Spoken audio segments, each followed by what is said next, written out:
Nay Prese, nagain ka na? May dala akong pagkain dito, oh. Yan, oh. Oh, mainit, ha? Oh, tapos, may fried chicken yan. May mga kape ka dyan, may mga biskwit. Oo. May. Ito yung sangkayan ko, Nay. Ito, pwede dito?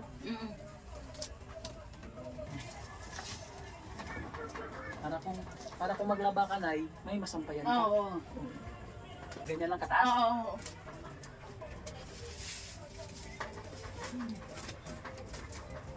Okay na yan, Nay? Oo. Marami sampay dito, may tubig na. Oo. Ayaw ko yung Tubig? Ha? Oo. Ito, ano to, wala naman. Sulitan natin. Oo. Oh, sige. So ito, ano to sabi mo?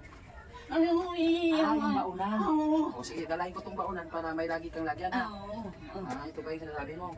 May mga kape ka dyan. So, huwag mong ibigay, ha? Huwag mong hayaan na may mga magpasok-pasok dito magwa. So yung tubigin ko. Ganito, Nay.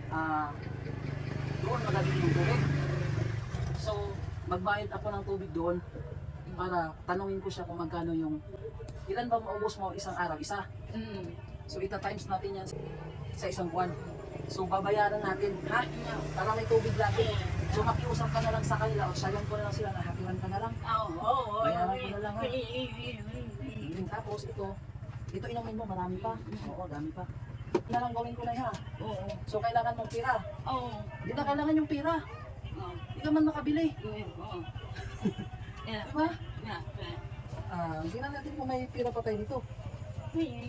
Itago mo yan. Ha? Kung may gusto kang bilhin, bilhin mo, ha? Ipabili mo. Ayan o, si ate, kapitbahay mo, binibigyan ka ng pagkain, tapos kapag tuyo or kapag malamig, tinatapon mo. Huwag mo itapon. Ha? Kasi Nay, ganito na yan, Nay. Ako, Nay, lagi akong kumakain ng malamig at saka tuyo.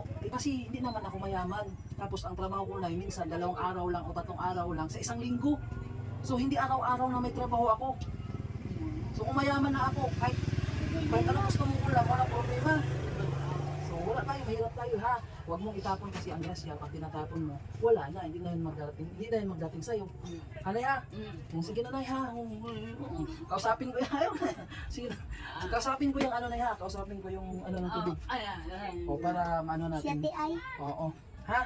Yun na lang. Sige, kausapin natin yung may tubig dun.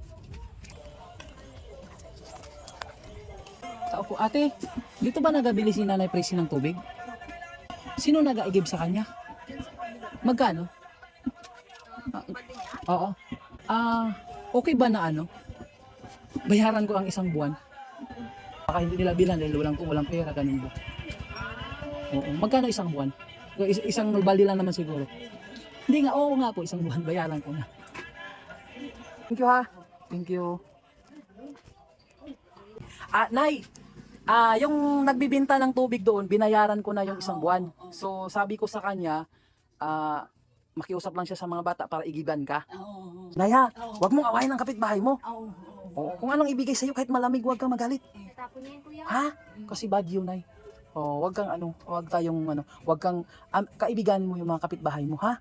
Para kung anong ibigay diyan, kahit tuyo diyan, kahit ano lang ibigay, tanggapin mo. Kasi basta hindi naman panis kasi yan, grasya. Ako na maniwala kasi hindi. Ang ulam ko laging may tuyo. Or tuyo lang talaga lagi ang ulam ko. Anay, ha? So dito na ako. Ano man? Anong problema? O anuhan ka lang doon ng ininit.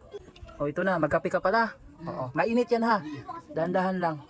Tayo. Kuya, wala niyo bukas. Tignan mo. Hindi ko alam saan napupunta pera niyo. Baka gila. Hindi ko alam. Nay, ang pira mo, Nay. Huwag ka na magpapasok ng mga bata. Ha? Huwag kang magpapasok ng... Diyan sila.